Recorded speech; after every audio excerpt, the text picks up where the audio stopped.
On the western edge of Minneapolis, there is a park so large that people compare it to Central Park in New York, and it comes surprisingly close.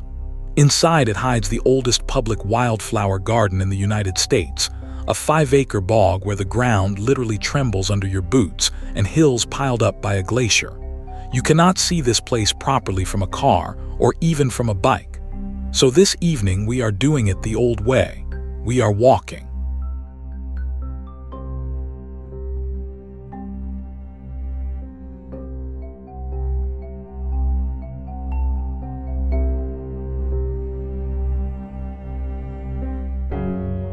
We are at the seam where Minneapolis meets the suburb of Golden Valley, a few minutes west of downtown. This is Theodore Wirth Park, 759 acres of woods, water, prairie, and rolling hills, the largest park in the entire Minneapolis system. Laid over a city map, it swallows whole neighborhoods, and it comes in only a little smaller than Central Park itself. Within its borders are a trout stream, 2 lakes, a golf course, a wildflower garden, and a genuine Tamarack bog. That is a remarkable inventory for a piece of ground inside a major American city.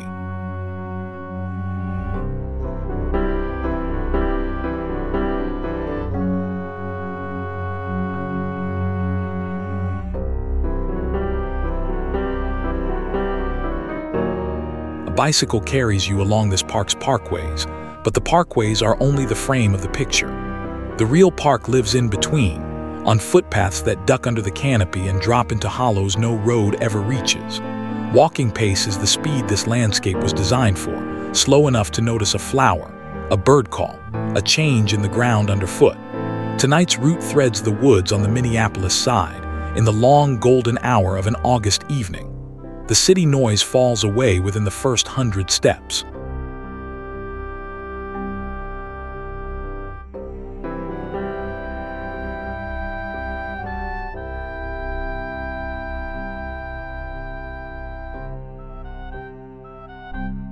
This park did not begin grand.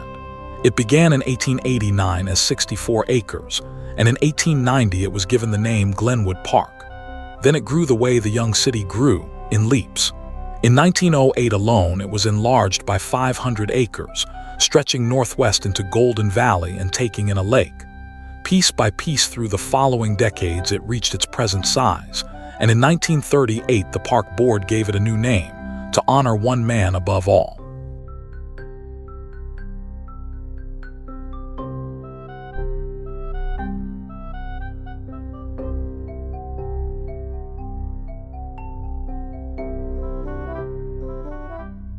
Theodore Wirth was born in 1863 in Winterthur, Switzerland. He trained as a gardener and worked as a florist and floral designer in Zurich, in Paris, and in London before sailing for New York in 1888. By 1896, he was superintendent of parks in Hartford, Connecticut, where he created the nation's first municipal public rose garden. In 1906, Minneapolis called him west to run its park system. The Swiss gardener said yes, and this city was never the same.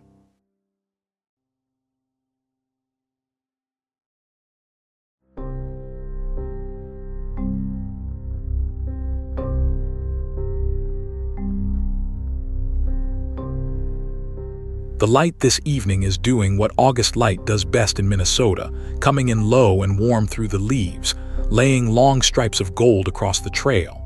These woods feel far older than the city around them. Oaks and maples close overhead, and the path rises and falls like a slow swell. It is hard to believe the downtown towers stand only a few miles behind us. That illusion of wilderness is not an accident. It was designed.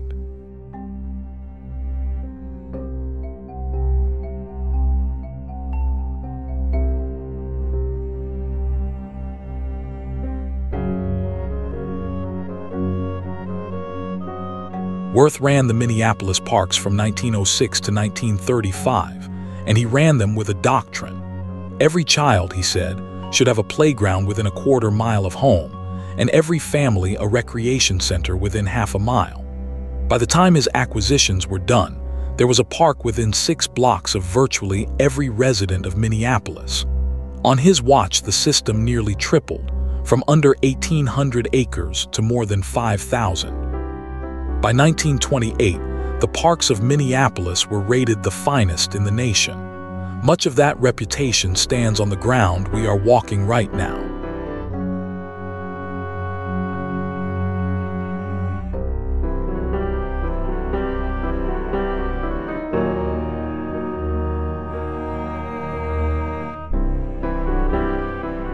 Wirth's quietest revolution may have been the simplest. The parks of the old era were for looking at, full of keep-off-the-grass signs and carriage drives. Wirth threw that idea out. He wanted people on the grass, sledding the hills in winter, flying kites, playing ball, walking wherever their feet wanted to go. A park, in his view, was a tool to be used, not a picture to be admired. So every step we take off the pavement tonight is, in a small way, his doctrine in action.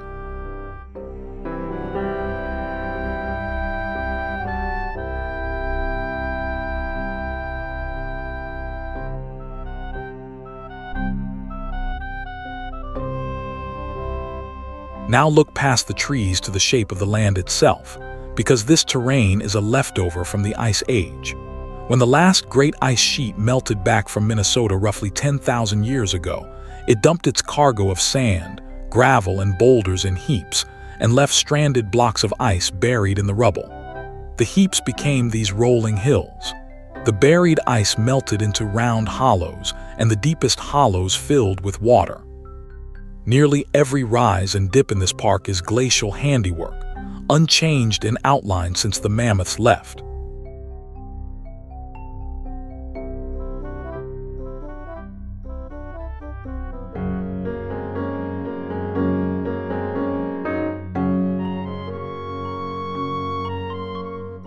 This is where walking beats every other way of seeing the park. Your legs read the glacier directly. Every climb is a heap of debris the ice left behind, every descent a hollow where a block of it sat melting for centuries. The trail never runs flat for long, and that constant gentle work is the honest signature of a moraine. A car flattens this story to nothing. On foot, you feel 10,000 years in your calves.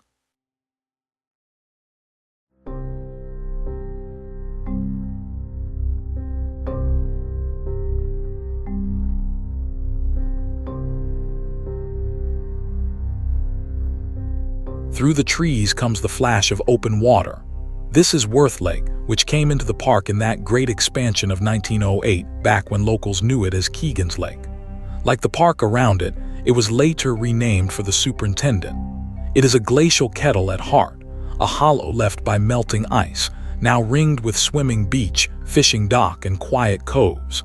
In the evening calm, the surface goes to glass and holds the sky.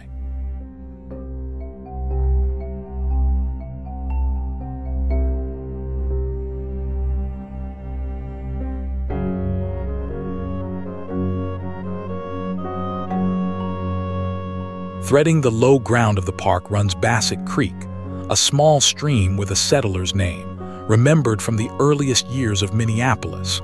It rises in the lakes west of here and works its way through the park on its long errand to the Mississippi. For the park's wildlife, it is a ribbon of life, watering the marshes and feeding the wetlands as it goes. Small as it is the thread the whole lowland landscape hangs on.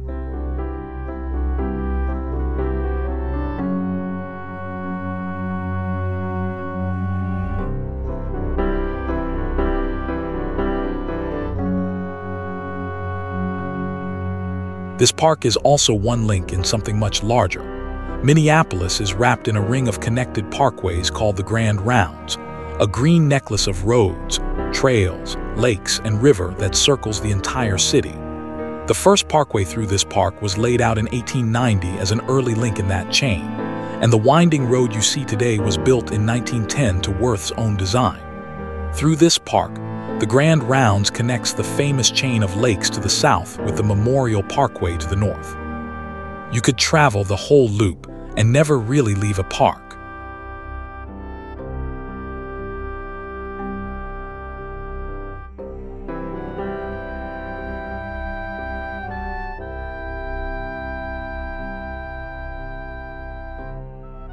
We cross that historic parkway on foot and slip back into the trees on the far side.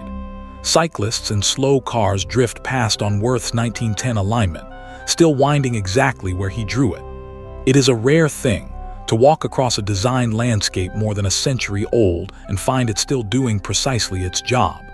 The pavement has been renewed, but the curves are his. And just beyond this road lies the corner of the park that may be its greatest treasure.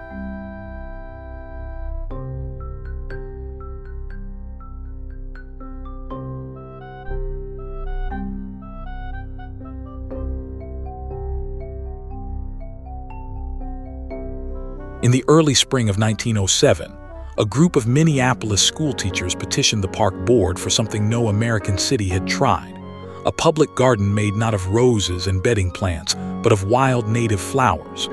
The board granted 3 acres of bog, meadow, and hillside in what was then Glenwood Park, and set aside a modest sum for paths and a fence. On April 27, 1907, the Wild Botanical Garden opened. It was the first public wildflower garden in the United States, and it has never closed. Today it covers 15 acres and shelters hundreds of native Minnesota species.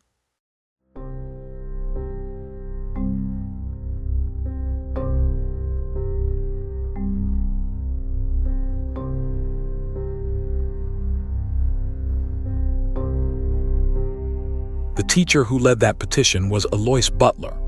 Born on a Maine farm in 1851, she came to Minneapolis in 1874 and taught botany in the city's schools for nearly 4 decades. She had watched the wild orchids and gentians of the young city vanish under streets and drained swamps, and the garden was her answer, a sanctuary where the state's native flora could survive inside the growing city. When she retired from teaching in 1911, she became the garden's first curator. She spent the rest of her life among its flowers.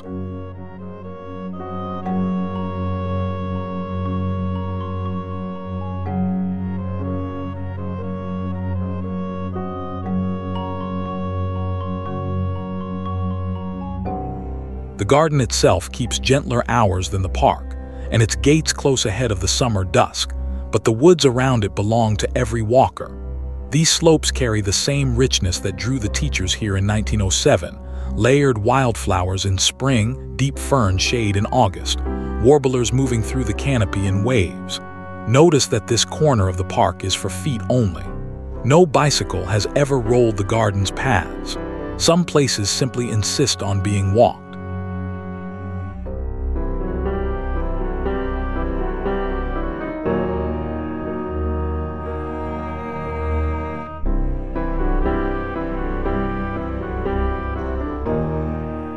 Eloise Butler tended her garden into her 9th decade.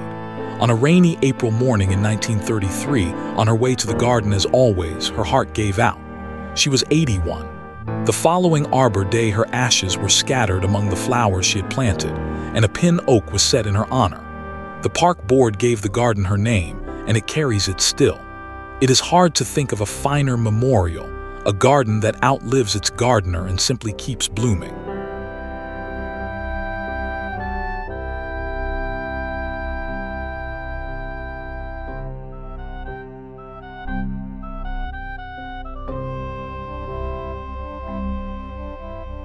Butler chose this ground for a particular reason. She wrote that the site was picked, above all, for its Tamarack Swamp, home to plants that grew nowhere else around Minneapolis. The tamarack is a strange and wonderful tree, a conifer that behaves like no other, turning smoky gold each October and dropping every needle for winter.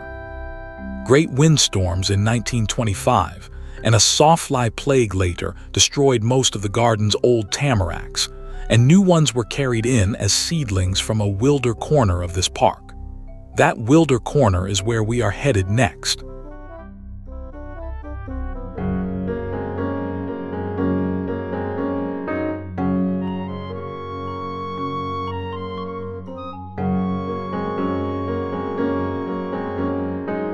The trail eases downhill and the character of the ground changes. The soil turns dark and damp. The air cools and thickens, and moisture-loving plants crowd the path's edges. Sound goes soft down here, as if the ground itself were absorbing it. We are dropping into one of those glacial kettles, but this one never became an open lake. It became something much stranger.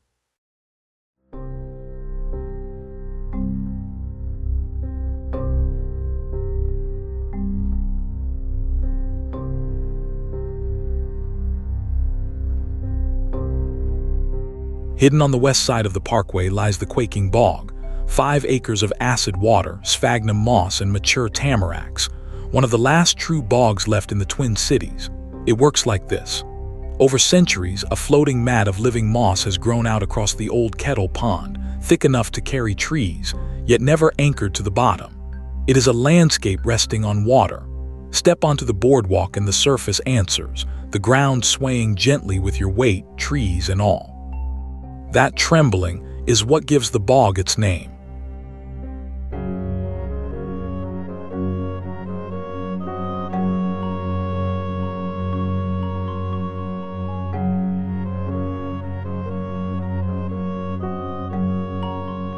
There is no way to experience a quaking bog except on foot.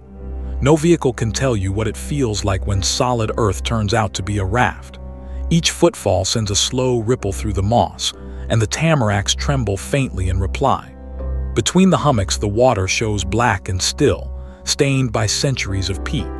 It is eerie and beautiful in equal measure, and it is standing quietly inside a city of 400,000 people.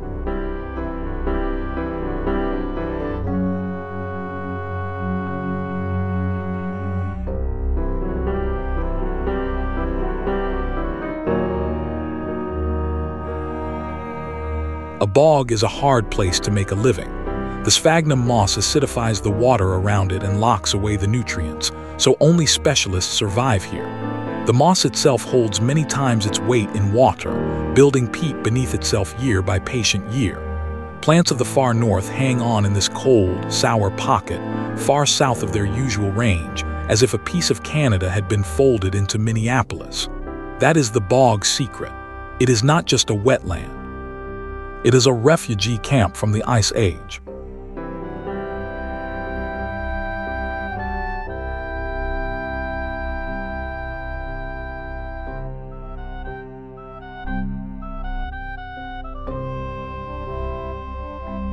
We climb back out of the lowland, and with every step the ground firms and the air warms again. The oaks reappear, and with them the long amber light of the closing day.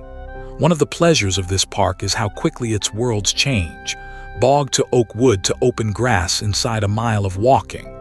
Ahead, the trees thin toward the broad green country in the heart of the park, and that green holds one more story from the Wirth years.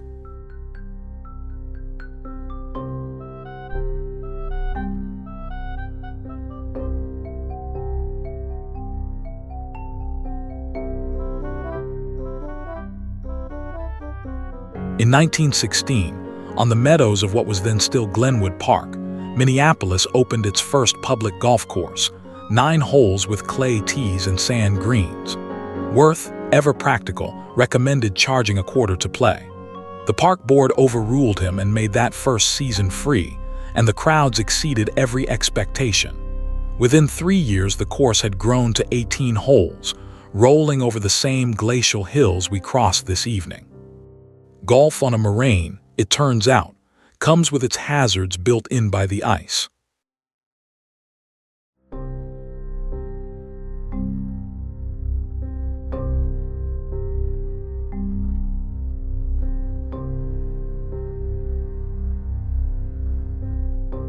Beside the course stands a clubhouse unlike any other in the city, a great timbered chalet raised in the early 1920s under Wirth's direction.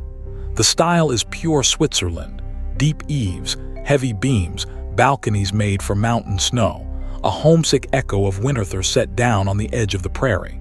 The Swiss gardener had given Minneapolis his parks. The chalet, perhaps, was the one thing he built for himself. A century later, it still watches over the first tee.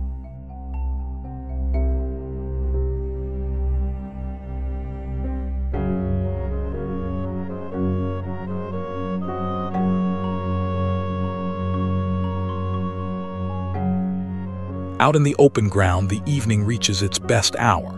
The sun sits low over Golden Valley, the grass has gone to gold, and every tree drags a shadow twice its height. August in Minnesota is a generous month, warm days, cool nights, and evenings that seem to last forever. This is the hour the park's builders imagined a century ago, working families walking off the day in the long light. We are doing exactly what the design intended.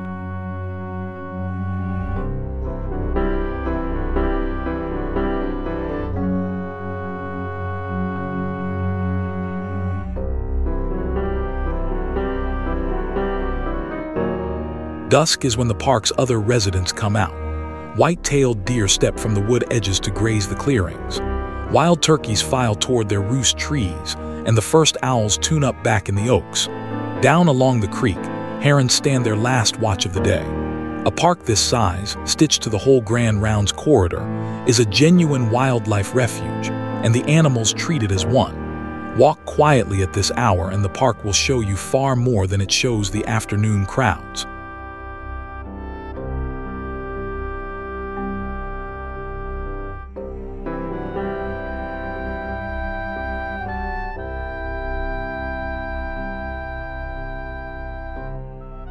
It seems strange to say on a warm August evening, but this park may be most famous in the snow. Wirth believed winter was for using, not for hiding from, and he gave the city sledding hills and ski slopes as eagerly as ball fields. His successors kept the faith. Today these same hills carry one of the best urban cross-country ski trail networks in America, and winter nights here glow with headlamps threading the woods. The glacier built the hills, and a Swiss parkkeeper taught a northern city to play on them.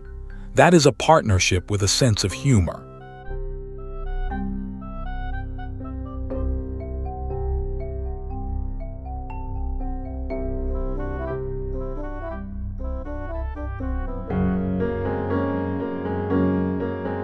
So the park runs on a four-season clock. Spring floods the garden with wildflowers and birdsong. Summer, all around us now, is deep green shade and long gold evenings. Autumn sets the maples burning and turns the tamaracks in the bog to smoke gold candles. And winter hands the whole rolling landscape over to skis and sleds. Same hills, same water, 4 different parks. Walkers get all of them for free.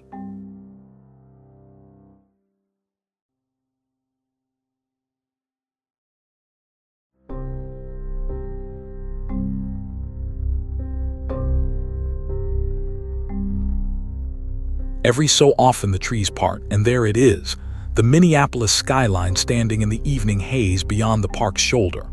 The towers look close enough to touch and utterly out of place, which is exactly the magic of this park. 759 acres of bog and moraine and wildflowers, holding their ground a couple of miles from downtown. In most cities, land like this vanished under streets a century ago. Here, a park board and a stubborn Swiss gardener simply refused to let it go.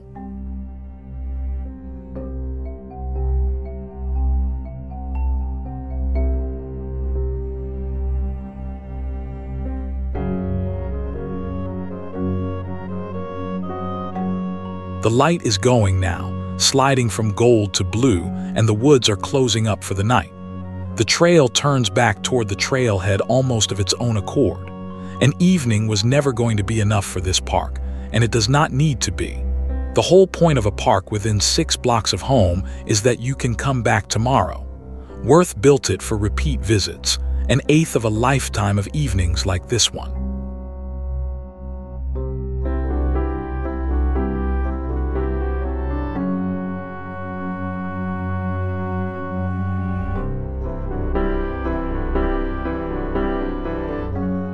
Theodore Wirth retired in 1935, after 29 years, and in 1938 this greatest of his parks took his name. By then the gardener from Winterthur had turned a young city's scattered squares into a system rated the best in the nation, and his quarter-mile promise had put a park within reach of every child in Minneapolis. His ideas quietly shaped city parks across America, but the truest monument is not the name on the sign. It is the habit he taught this city, of stepping out the door and walking into the green.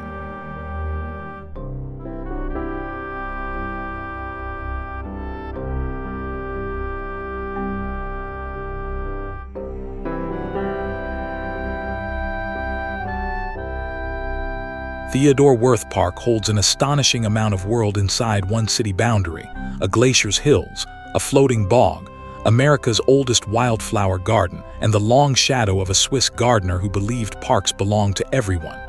You can drive past it in 2 minutes. On foot, it can fill an evening and barely show you half. We hope you will come and walk it yourself someday and feel the ground tremble gently under your own 2 feet. Thank you for watching. Follow for more of the trails of the world.